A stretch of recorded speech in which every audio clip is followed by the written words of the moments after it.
He asked me one question.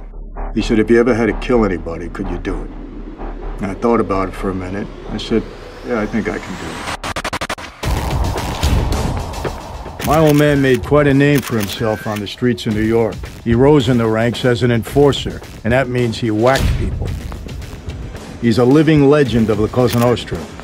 Unfortunately, most of his former associates aren't alive to talk about it. From the time I was 5 years old, all I ever heard from my dad, you gotta be a man's man. So I looked at the qualities of manhood. I looked up to my father. I thought he was a true man. In New York City today, they are still trying to figure out who wanted Joe Colombo dead. How many deaths, murders, do you suppose you are directly responsible for? I respectfully decline. I answer the questions and I answer my 10th. I'm not going to answer another question. Your allegiance to La Cosa Nostra is bound in blood. Should you ever violate this oath, your blood will be shed. What, are you gonna let them kill me? Your son? This is a life we chose. We live by the oath.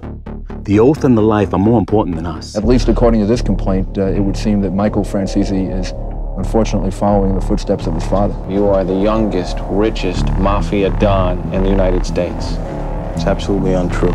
Michael Franzese's career as a movie producer was interrupted, and he was in handcuffs, arrested by the FBI on racketeering charges. Authorities described Franzese as a young, rich, and dangerous mafia boss who was held without bail.